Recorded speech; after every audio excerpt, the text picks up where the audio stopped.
Okay, there you go. We're live. Hi everyone. Give me 1 second. Let me just put up my StreamYard.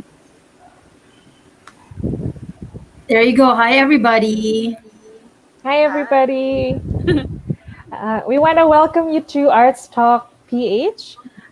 Today we're having Brush with Artists. So Brush with Artists is our approximately 30 to 45 minute show, sometimes 1 hour, pag masarap yung kwentuhan, with our artists as part of our online gallery, Arts Talk PH. So tonight we have exhibiting artists from our latest Cognitive Dissonance exhibit, Analee and Aubrey Caabay. Hi. Hey. Mm-mm. Ayan. By the way, we'd like to also welcome Cam as well in our Brush with Artists. Very rare appearance. So let's favor this time. So my name is Mary, and here's Cam, and we're both from Artstock PH. So you can visit artstockph.com for the artworks of Cognitive Dissonance and the other artists that we have. Ayan. How are you guys? Kumusta Okay kayo? naman. Kayo, kamusta? Okay naman. Super okay, very busy.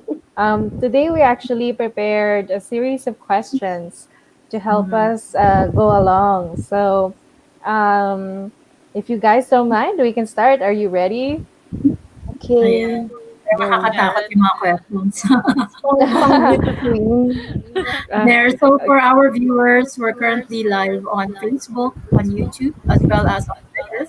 So if you have any Okay. questions, just go ahead and put it in the comments. Yes. There you go. So okay, so we can begin. Give me a second. Ayan. Sige, take it away, Cam. Parang naka-break yata. So, wait, sorry. Yeah. Okay. So, I just wanted to ask. This is for both Annalie and Aubrey. Actually, when did you start pursuing your art career, and was it your first choice with regards to finding a career? Oh, unahin na natin si Aubrey. Sino first? Ayan. Si Aubrey. Aubrey, I've Aubrey been first. drawing ever since I was young. Pero siguro sa career, uh, medyo gusto ko siyang i-pursue nung simula. Kasi yun talaga yung hobby ko eh. Pero nung medyo tumanda lang ako, saka ko na-realize na gusto ko talagang mag-drawing. Paint. Mhm. Okay. Pero did you have like any other career prior to being like full time in arts, or are you doing anything on the side as well? Graphic artist ako in the beginning. Tapos, napasok lang ako sa painting. Yun. So, related pa rin siya sa art. Mhm. Okay, that's awesome. I Annalie, love how it. about you? Ay, same lang din kay Aubrey. Ever since nung bata ako, talagang nag-drawing na rin ako. Pero, kasi iba yung naging parang career na tinake ko na parang yung gusto ko nung college, ganyan. Kaya lang hindi siya nag-work sa akin. So, para kasing andun pa rin sa isip ko yung mag-drawing, mag-paint, hanggang sa nag-drop ako. Kaya nga, ano lang ako eh, parang self-taught artist lang ako. So, wala talaga akong background or talagang pinag-aralan pagdating sa art. So, talagang self-taught lang. Ayun, tinry ko rin naman na mag-work ng ibang profession. Kaya lang parang hindi talaga eh. Parang gusto ko talagang mag-paint Mag-art. talaga. Yun yung gusto ko talagang gawin. That's awesome. True. So, if it's your like if you since you guys are pretty much full time artists, like how many like artworks do you produce in like let's say kunwari, this month ganyan. So how do you decide and what inspires you to create that art and how many? Ako usually, depende sa, kung sa months netong ber months. sobrang dami ko talaga ginagawa. Kasi doon napupuno yung sked ko. Mm. Tapos pag earlier ng year, medyo wala akong exhibit talaga. Mm. Simula lang ng year. So yun ang cycle. Is that kind of usual for most artists? Sa'yo ba, Analee, ganun din? May season ka din? Like first quarter ng year, walang masyadong activity. Tapos nagpipick up by mga March. Ganun. Meron. Meron din. Or depende sa invites, ganun. Mm-mm. Kasi ako kasi parang nasa burnout phase kasi ako ngayon eh. So parang hindi ako Burnout pa yan. oo. Hindi ako labas ng artwork. So ang practice ko ngayon, enjoy ko na lang muna yung artwork sa sarili ko. So hindi ko muna siya pinopost. Parang nagdo-drawing lang muna ako para sa akin. Everyday nagsi-sketch lang ako, ganun. Hindi muna ako nag-i-aim na parang ipakita sa iba kasi parang doon ako na burnout eh. Parang yung idea na parang kailangan maganda, kailangan ganito, ganyan. Na burnout ako. Yeah, that's true. Kaya Oo. ngayon, yun muna yung practice na talagang inaano ko ngayon. Para So yung ay, sorry, go. hindi okay na. Sige, go. No, I was just wondering, like, so with regards to getting burned out, is it more than the external pressures, or is it more like Yeah. having to? It's more the external pressures. Actually, for me, it's both. Kasi, syempre, may external pressure ka coming from other people. Tapos meron ding pressure from you na, syempre, gusto mong magawa yung gusto mong gawin na walang ibang nagtuturo sa'yo kung anong dapat mong gawin. Yun.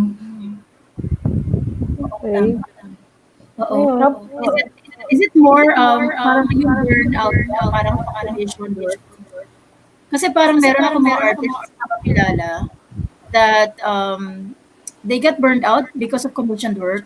Kasi na-pressure sila to deliver instead of just making it for themselves na Yeah. ma-express lang nila yung sarili nila. Oh, Pero commission syempre, talaga. it's good money. So parang it's also something that you cannot deny. Diba?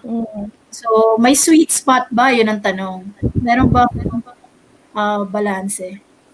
Oh, saka how do you manage? I mean, aside from for drawing for yourself, because I'm sure, like after a while, you also need to go get back out there, diba? So how do you recharge? What do you do to recharge? Ako ngayon, nag-stop muna ako magtanggap ng commission eh. Meron nga ako mga backlog na commission, pero hindi na ako talaga tumanggap kasi ayoko rin namang, alam mo yun, masira din yung pangalan ko kasi burnout na ako eh. Hindi ko na siya ma-meet yung deadline. So, parang ganun, i-workout ko na lang yung sarili ko para next time na ready na ako, game na ako ulit sa mga commission. Tsaka, in the next time, parang alam ko na timplahin kung ilan lang yung commission na kaya kong i-take, or yung artwork lang din na para sa akin naman. Parang ganun.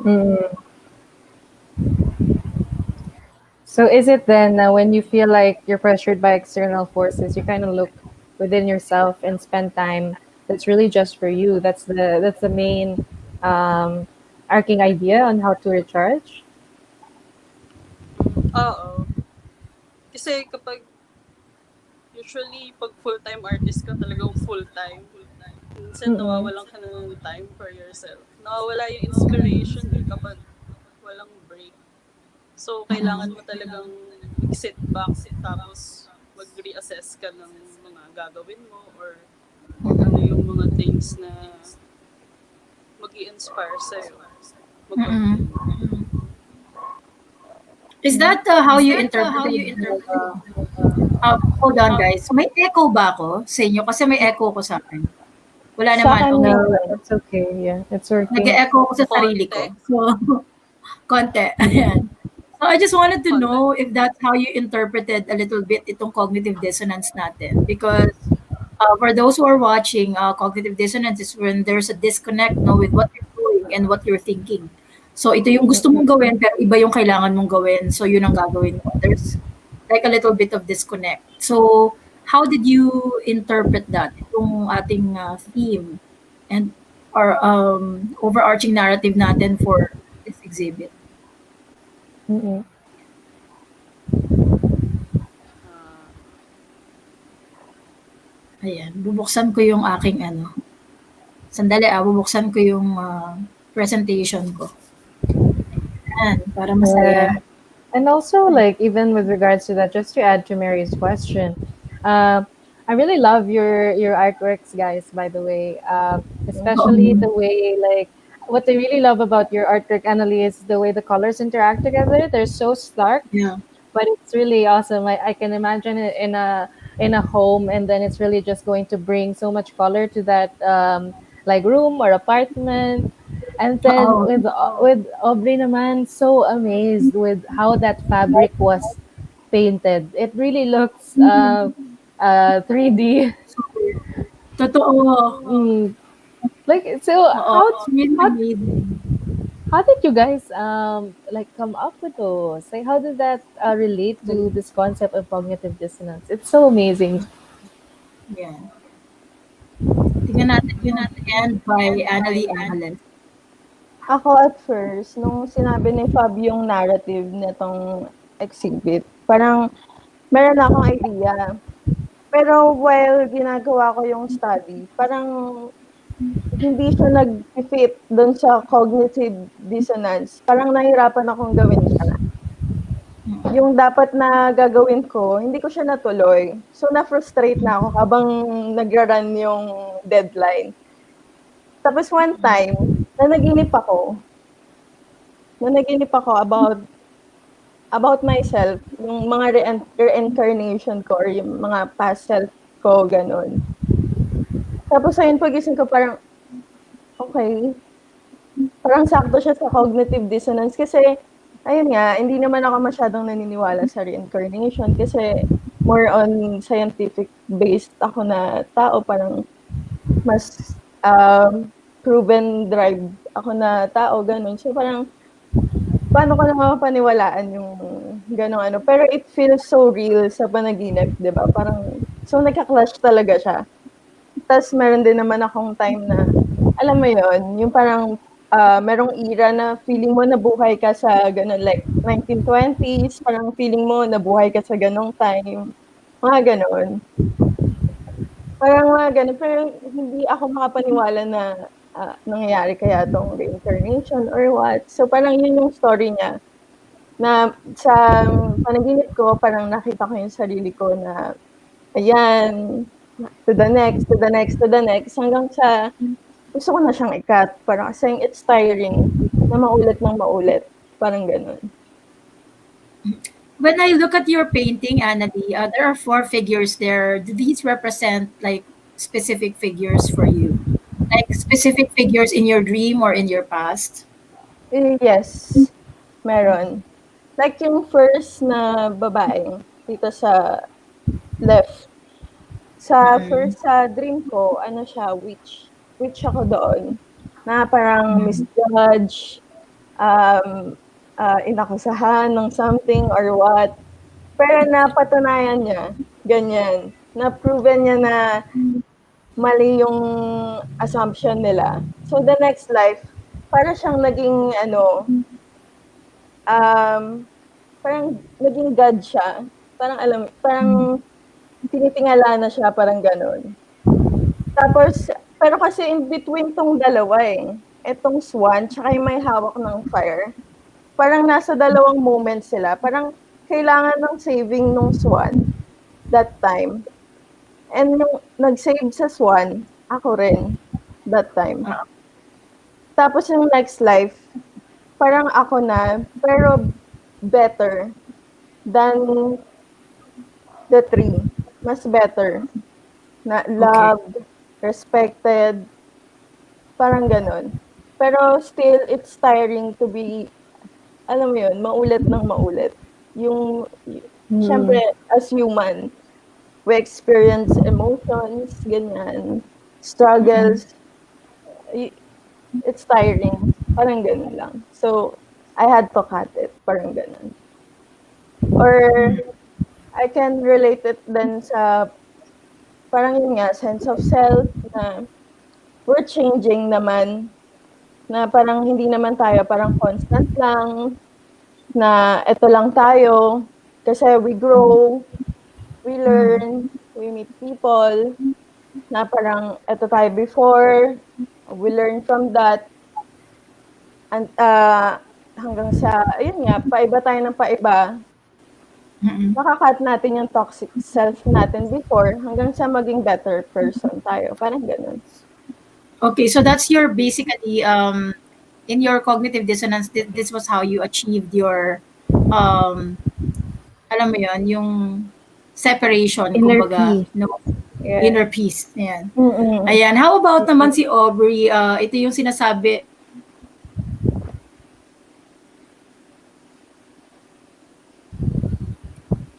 I think Mary froze. Yeah.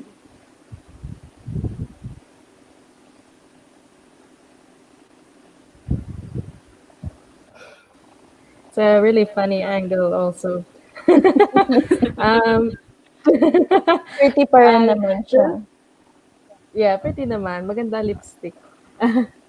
So actually, I guess before we, while waiting for Mary, if it's okay with you, Analee, I actually have another question for this artwork, if you don't mind. Sure. So, if you mentioned that this is like your way of shedding, right, or the different facets of yourself, and all these different versions of you, as in the dream, and similar to how it is in real life. Kasi throughout naman our age, we always become slightly different, right? The core Yeah. remains, but everything else, it always gets tweaked. So within that, what would be like the Wala. rope that holds everything together? Because there's that beautiful red string in your painting. What does that signify exactly?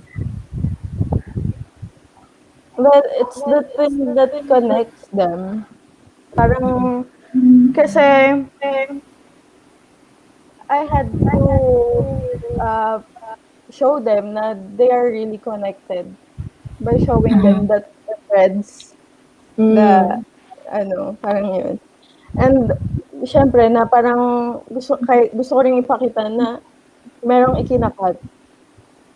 Parang yun lang, yung symbolism lang na connected tayo sa dating sarili natin, either past self or, dating, dating ugali natin, ganyan. Connected pa rin. Hanggang sa, alam mo yun, i-cut na natin yung toxic self natin. Yun lang. Love it. Oo nga Thank eh. you. Kind of Thank you. reminds me of like you know those in Greek mythology, the strings of life, and how Oh, yeah. sometimes you have to cut it to have new life, and it's just pretty. It's amazing. Yes. Oo nga. Thank So, you. ayan, I'm back and thank you so much for that, Analee. That's a good explanation. Kasi super curious talaga ako dito sa artwork mo. Ayan. And then we have Head in the Clouds naman. Ito yung sinasabi ni Cam kanina that we're both amazed at how the fabric was painted here. And when I saw your bio, Aubrey, it says there that you actually like to do this. This is your artworks always have some form of fabric in them. Yeah. What made you start to do that? Actually, yung fabric, ang nagustuhan ko talaga sa kanya, may iba-iba siyang texture. Mm-hmm. And minsan parang matte lang, tapos minsan shiny. So, yun yung gusto kong ilagay sa canvas. Pag tumitingin ako dito sa gilid, kasi tinitiwan ko yung TV ko. Kasi mas malaki siya dito. Ayan. So I can definitely see that. I've seen some of your work and they're all signifying the same thing. What does Head in the Clouds kind of mean for you? Yun din, same nung binigay ko na narrative, parang Mm-mm. safe space siya. Actually, yung Head in the Clouds, more on yung cognitive dissonance more on sa process nung pag-paint ko sa kanya. Kasi I like to paint details. Parang dati parang dinideny ko pa sa sarili ko na gusto ko mag-paint ng details. Then dito sa Head in the Clouds, I think I decided na I'll paint what I want. I'll paint details. That's what I want to paint. Yeah, that's good. Now, I really like that. Yeah, go ahead, Cam. you just with the fabric. 'Cause I've also seen some. I've seen one of your shows. I think it was in Conwy before a long time ago, before COVID happened. I think last year. It's a huge piece of artwork. Also a lot of fabric. Um, and I'm not sure if that's the place, but I've seen some of your work prior. And my main curiosity is how do you why fabric in the first place? There's so many things like it's very apparent in your work that you do have very good attention to detail, and it really comes through in your paintings. Um, but the main thing is there's so many things in life with so many very intricate details. How did you choose fabric? What inspired you to choose fabric as one of the main elements of your paintings? Actually, I want my artworks to look like ukiyo-e. You know ukiyo-e? The I will Google it Japanese right now. print. I don't know what it is. Yeah, in Japanese art, it's like wood block prints. Ah, block prints. Ah, yes. Okay. Get ko na. So, Mm-mm. nung nakita ko yung mga ukiyo-e artworks, yung parang main elements din sa kanila is aside from the patterns, yung fabric. Since kimono is naturally punong-puno ng patterns, so nakunawa yung idea and inspiration na gamitin yung fabric. It's really Okay. good. Meron ba siyang specific na meaning para sa'yo? Or more talagang, ganda kasi talaga din ng flow ng tela. Honestly, Ah, lalo na kimono. Mm-mm. actually, yung although inspiration ko visually yung kimonos or ukiyo-e, ang ano ka talaga, it represents emotions and ideas Mm-mm. of people. Kasi actually, almost lahat ng artwork ko tungkol sa self, parang uh, sa parang psychology related something and about ideas of a person. So, yun yung parang nire-represent ko sa mga fabric na nakapalibot sa mga tao. Okay. Did you ever have like for this is a question for both of you. I-revisit ko lang kasi cognitive dissonance in a way is really coming to terms with what you need to do that is aligned with what's in your head so that there's no alam mo yon uh, walang anxiety na nakokos. So how long did it take for you to actually admit na ito na to, you're going to be an artist? Kasi even Yeah. with, for example, with Aubrey, di ba, sabi mo, you tried to do things muna, graphic artist, before you even went into the fine art space. Kay Analee naman, you're self-taught. And Analee, I beg to, to differ dun sa sinabi mo na self-taught ka lang. Never say the word lang. Kasi I've known so Yeah. many great self-taught artists. Ang gagaling talaga. So, walang lang dun. It's a Actually, you'll learn passion. more. Thank Oo. you. Ayan. So yun, how True. long did it take for you guys? Kasi alam ko mga bata pa kayo, like you're not, feel so old, pero alam mo yung mga bata pa kayo. But how long did it take for you to actually come to terms with that? I'm really gonna be an artist Okay. na. And also for your families, especially here in the Oo. Philippines, it's a bit Oo. harder to pursue a career in art-related industries. Oo. Ako, Actually, hanggang nung, ngayon, sorry. struggle pa din. Ah, Sige, sige, sige. Go. Sige, ikaw muna, Aubrey. Sige. Actually, hanggang ngayon, parang I'm still thinking about it. Although I want to continue it, but I also want to try other things eh. Kasi, syempre, we're not sure naman kung magpapatuloy na nasusupport yung family ko ng career. Sustainability, basically. Oo. Yeah. Oo. How about you, Analee? Ako, little story time. Kasi nung college ako, nag-take ako ng drafting. So, yung major namin, nagdo-drawing talaga ng mga buildings, ganyan. Nabobore ako kasi konting lines, madaming ruler. As in, maliit lang na line. Ang daming ruler. Pero nag-e-enjoy ako dun sa drawing na subject. Dun ako nag-e-enjoy. Tapos parang, tinamaan ako ng katamaran. Parang Kala ko nagkaroon pag ako ng depressive episode.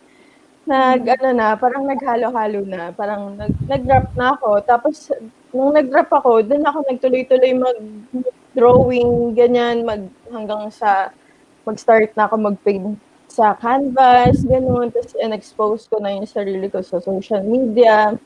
Tapos, ayun, madami naman nakakapansin hanggang sa may nag-invite na sa akin na mag-exhibit.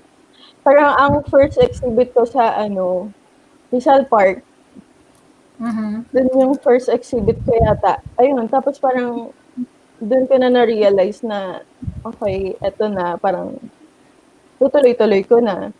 Though hanggang ngayon naman, sobrang hirap pa rin naman talaga na, as in talagang mag-flourish dun sa scene. Kasi ang daming magagaling, 'di ba? Parang competition rin eh. So, parang ayun, pero kasi mabu-burnout nga rin kasi nga at some point, ayun nga, napagod ka na sa commission tapos nakaka-pressure pa kasi yung mga kasama mong artist, halos araw-araw sila nagpo-post ng artwork na parang hindi sila napapagod, parang gano'n. Pero ayun nga, struggle pa rin din siya hanggang ngayon sa'kin, pero andun na ako sa parang eto na yun, sinimulan ko na 'to, so hanggang dulo na. Pero importante rin talaga na yung suporta ng family, tsaka ng partner, ayun, solid para tuloy-tuloy ka rin talaga sa art career. So, paano yun? Like, with regards to, for example, maybe 5 years from now, where do you guys think you will like? Where do you think you're still going to be 100% in art? Because like especially now, kasi things are so uncertain. So have you thought about any other means in which you can express your art while also maintaining that as mentioned earlier sustainability? Kasi ako, I made I think, to the point na Sige. Unahin natin si eh, Analee. go, go, go. kasi ako ay made to the point na parang yung pera, hindi ko na siya i-go-goal sa art. Kasi ang hirap din namang i-mix ng pera dun sa artwork. So, parang mapupulit yung artwork. So, kukuha na lang ako ng ibang means para kumita ng pera. Parang, siguro mag-business ako or what, ganyan. Hiwalay sila. Para hindi sila, parang, kasi part din ng pag-burnout ay yung pag-asa mo ng pera sa artwork. Parang ganun. So, ayun. Actually, same. Actually, same kami. Nakaka-burnout yung financial aspect. Kaya yun, siguro, tingin ko naman, 5 years from now, nagpipaint pa rin ako. Kasi, talagang kinlaim ko na kasi na sa akin parang flow of life ko talaga yung art and pagpipaint. Hindi talaga pwedeng, ako siya eh. Hindi talaga pwedeng hindi ko siya ituloy. Ayan. Parang another than speaking, yun yung another language ko. Parang pagpipaint. Nang ganun. I think I remember a story around that. Mamaya i-discuss natin. Si Aubrey naman, same din. Yes, same din. Oo, Parang oo, napopollute talaga yung art ng pag inisip mo for money siya eh. Gusto ko rin oo, ng parang ibang pagkukunan. Kasi oo, I think I'm starting to get angry at art. So, oo. yun, gusto ko Tama. maghanap ng Oo. iba na hindi Mm, masisira yung love ko sa art. mm. Okay. I guess it's Ayan. also like any other passion, right? Like when you start to make your passion into uh, work, there's that cognitive dissonance. Because I mean, if it's your passion, and then you do it for the love of it, but at the same time, there's that struggle mentally and emotionally when you reach that point where you have to do some of it for other people as well. So it's so Yeah. hard when at the start you're only really doing it for yourself and loved ones. Right. Ayan. So I'm gonna give Cam the time. Oh, Cam, I know that you have to leave because you only have 30 minutes. Mm. So ayan, say your last words. Okay, I just want to thank you guys. It's so nice to have a conversation with you here on Brush with Artists. For our viewers, please do check out. We have a YouTube channel as well if you want to go through all the episodes. And of course, most importantly, please do check out Analee and Aubrey's art, along with our other amazing cognitive dissonance artists on artstalkph.com. So thank you Ayan. for your support and have a good night, guys. Thank you for having me on the show. Thank you so much, Okay, Cam. Thanks for bye. dropping by. Okay, bye, Bye-bye. guys. Bye. Ayan. I'm so happy to have Cam here. I don't know if you've been following Brush with Artists for the last how many weeks that we've been doing this. I think this is the first time that she actually stayed for this long. So I'm really just happy to have her on the show today. In lieu of Fabrian, si Cam naman. On the financial aspect, I totally agree with you guys na it's something that can definitely pollute art. So I'm gonna go a different segue here. Did you or are you thinking of doing limited edition prints for artwork that you have already created? Kasi I've seen some artists are doing it that way para one to give new collectors a chance to appreciate their art and collect it if they cannot afford the original artwork. And two, it gives the artist also additional means of income to get that artwork earning beyond the price of its original artwork. So, isa ba yun sa mga, kumbaga, tinitingnan nyo as, or nagawa nyo na? Ako hindi ko pa nagawa, pero, ah, pinag-aaralan ko din siya. Talagang project ko siya kasi meron din akong mga friends na talagang sinasabi sa'kin na gusto yung artwork ko pero yun nga, hindi nila afford pa. Pero yun nga, gusto ko rin gumawa ng prints pero pinag-aaralan ko pa kasi saan ako magpapa-print ng magandang quality din. Siyempre kahit print Yung lang, quality. magandang quality pa rin yung ibibigay. Oo, totoo. I'm actually also reviewing yung mga options kasi we also want to be able to do that in Artstock PH at some point. Actually, we wanted to do it this year kaya lang masyadong pandemic, it's so difficult to move around and also to review. Kasi I really want to go to the printer itself. I want to touch it and I want to see it. Ano yung quality, anong klaseng camera yung ginagamit, ganong level ng accuracy nung printout. Kasi baka mamaya talagang hindi maganda yung standards, tsaka hindi maganda yung quality. Kawawa din yung artist kasi 'di ba, madi-dilute yung kanyang work. I actually had a talk with Nasser Lubay about this a few weeks ago. Kasi nalaman ko na nag-limited edition prints siya. Sabi ko, I'm surprised kasi medyo high price ng konti yung kanyang art. Sabi niya, oh, it's a way to get other people to collect your art. Alam mo yun, to spread a little bit of yourself more. Yun. Isa yun sa mga ways and means. Lalo na ngayong pandemic. It's a pretty good way to provide joy. So sa side nyo ba, tinitingnan ko yung mga artworks ngayon, what do you think is the more important thing to focus on at this point? Kasi if you feel frustration or like um, if you feel frustrated about art in general and the industry, kasi alam niyo naman yung industry dito sa Pilipinas, hindi pa siya ganun ka, in my purview, hindi pa siya ganun ka mature. Even limited edition prints, hindi pa rin siya ganun ka accepted. And there are some artists talaga, they don't wanna go that route kasi uh, ang tingin nila walang ganun kalaking value. Pero I've seen it abroad kasi I've seen a lot of people who have been collecting that abroad and they're actually flourishing, diba? So I Mm. wanna kung sa frustration na lang yung pag-uusapan, ano yung primary frustration nyo sa industry that you feel should change? It's not like a super hanash or anything like that. Hindi naman yung super complaint, but more something that you really look into the future na pwede itong ma-improve. Ako siguro ano,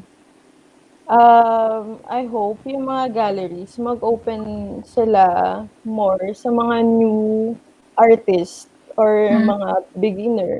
Kasi mm, mostly mga sikat na yung kinukuha or ganito, ganyan. Kasi siyempre sales din naman. oo, Importante rin naman yun. Pero siyempre, at some point sana meron ding platform, yun din yung mga nagsisimula or rising na artist. oo, oo. I like Yun that. lang. Oo, ayun. Mm. And it's actually doable, ano? Mm. It's pretty doable. And it's actually being done, pero in a very, very minimal way. Tsaka Pero control. meron na rin mga kilalang contemporary galleries na talaga nagso-showcase talaga sila ng mga bagong Ano, artist. bago. Oo. Oo. Mm. Pero napansin ko sa inyong dalawa kasi you do have your distinct visual styles. And if there's one thing that I know about Fabrian, alam niyo naman sa Artstock PH, we don't curate the artwork. We only curate the artists. So once we've curated the artists can then put in as much of their artwork as they want on the site. Use it as a platform, lalo na kapag wala kang way to actually put stuff out there. Once that the artist has been approved, kumbaga, sa side namin, we curate the artists. And in your case, Fab is a little picky about that. She's always told me na we can only take artists, and this also for some of the artists that are watching right now, or if you're going to be watching this later on. And if you're wondering, how do I apply like to become an artist? How do I get my artwork exhibited in Artstock? Simple lang, no? Have a distinct visual style. Know that. And you're already halfway there. Kasi yun ang isa sa mga criteria na tinitingnan ng curator namin, si Fab. The other thing that she's looking at is your willingness to actually show your face out there. We've got some artists right now that actually use filters in these interviews. Kasi si Czar, for example, will not show his face. So, ang ginagawa niya, gumagamit siya ng filters, but he's willing to get interviewed. Di ba? He will attend like in-person shows. You'll see him, ganyan, you will meet him. But in a live show like this, he will always use a filter. Ako Pero okay ako lang. ako Sige, dito lang ako go. natutong magsalita, honestly. Parang Napersa. sobrang anxious ako makipag-usap sa tao, as in talaga. Dito talagang wala, makikipag-usap Same. talaga. Oo. Actually, isa yun sa mga gusto namin mangyari kasi lagi na lang mystery for us. Like, what's going on in the artist's mind when they create artwork, and it really is something that we would like to put forward so that more and more people can understand it's not easy, you put a piece of your soul in an artwork, and we want more people to know the story of that.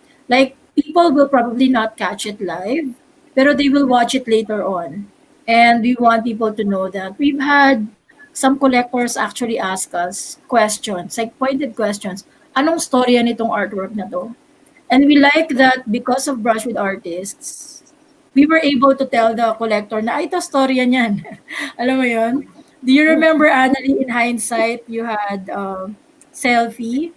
Mm. and your primary thing before was you wrote poems, tapos you're not able to find the words anymore, so you just think about music and you started painting while listening to music, and music was your primary driver for your artwork. That kind of story is something that we can tell because you said it, because you shared it.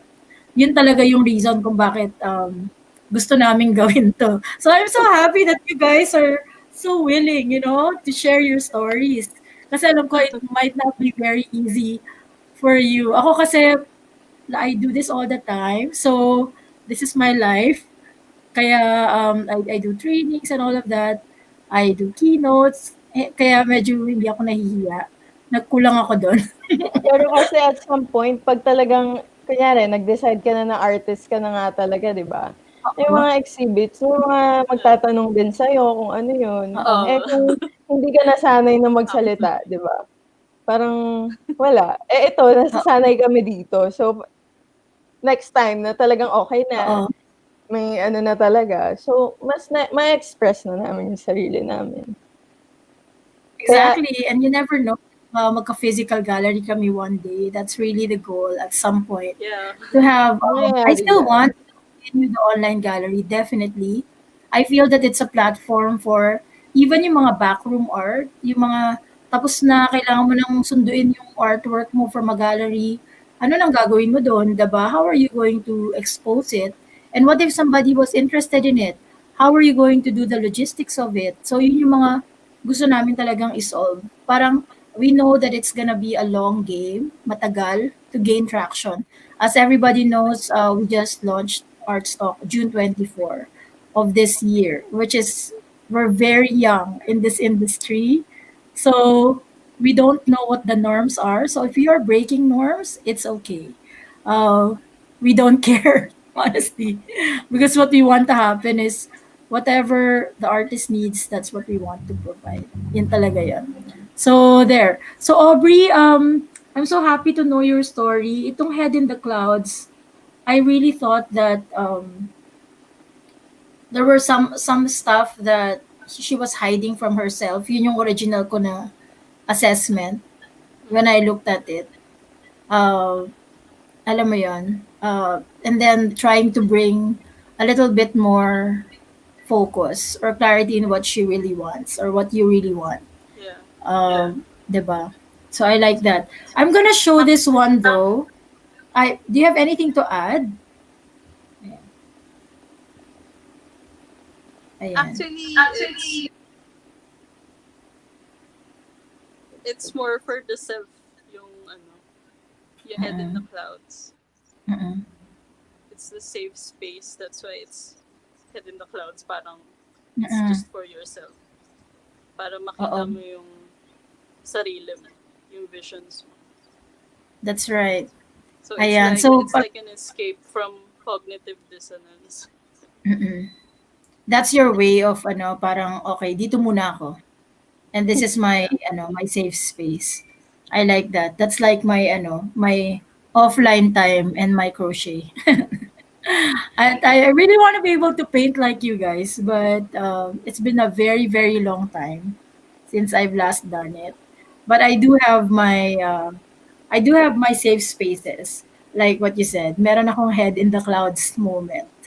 Ayan. So another thing that I'd like to do though is to let everybody know that we have a solo exhibit that's going to be coming up. Hindi pa namin nilalagay pero matatapos na siya. This is Alchemy by 1111. She did like a glimpse of the artwork uh, last, of course, 1111. So last November 11, kasi that's her day. So she just had to do it on that day. But all of the art pieces, di ba? Ito yung araw niya eh. So she just had to do it. So for Sabi ko nga 1111, nung nag-live kayo, sabi ko, wow, ang nag-live galing. Si 1111, tapos 1111, tapos yung time, 1111. 1111. Ang galing. Oo. She really wanted to do it that way kasi yung 1111 talaga may significance for her.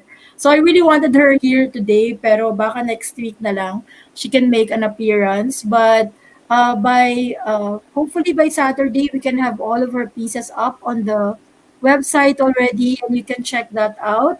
This is just a preview of one of the pieces called Alchemical Romance. So, Alchemy yung pangalan ng collection. This is a solo by 1111. That is her right there.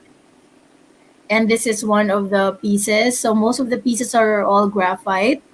Yun yung mostly uh, mga pieces for this collection. Ayan. We're also going to be doing a mini catalog for this. And speaking of catalogs, so everybody, for all of those who would like to know more about the catalog for cognitive dissonance, you can either go to the Artstock website or you can go to this bit.ly address that you can see on the screen. It's bit.ly/artstockph exhibit 3 because this is our third exhibit in Artstock. Okay. When you go to this link, you'll be able to get a copy of the catalog. You can download it as a PDF, I think, or an EPUB. But it's better for you to just visit the site, that bit.ly/artstock, kasi diretso rin naman yan sa Artstock PH for every single one of the pieces. But it's nice to be able to see them in book format. So this is the Cognitive Dissonance catalog. By the way, this is the first time that we are showing this in our live stream in Brush with Artists. And every single Brush with Artists episode that we're gonna have will have this catalog at the end, so that just in case you did not get a copy or you did not get the link, you'll be able to get it again next week. So this is our catalog that contains all of the artwork for this exhibit. These are our 14 exhibiting artists. So that includes, of course, Aubrey and Analee right here. And each one of the artworks are all there. And if you want to add it to your collection, all you have to do is to click to add to your collection, and it will lead you directly to the website to collect the art. Okay? So for our new collectors, meron akong something for you. Meron akong free shipping doon in the site in case you're a new collector. So if you're a new collector and you have never registered in Artstock before, you're actually gonna get that in the site when you visit. So ito yung mga susunod natin. We have Benedict Reyna, Alien. Ito yung mga susunod nating guests in BWA. We have Erwin Kapati. Tingnan natin itong mga to. We have Jellofish, Ireland Jill, Isabel, KLM, Kendall Colindon, LJ Navera, Mara Fabella, Mariel Garcia, and Ted Peñaflor. Ayan po. So yan yung ating exhibiting artists for cognitive dissonance. Ayan. Balik ako sa pinakauna. Read again. Okay, so once again, thank you so much for joining us tonight. And I really, really appreciate your time. For the two of you guys, thank you so much, Aubrey and Analee. I know we had to wait for a little bit of time because of the typhoon. I hope both of you are staying safe, right? Can you stay for just a little bit, siguro may 10 minutes lang after our broadcast so that we can discuss something in the backstage. Okay, so for everybody who's watching right now, thank you so much again and good night. Bye-bye. Bye.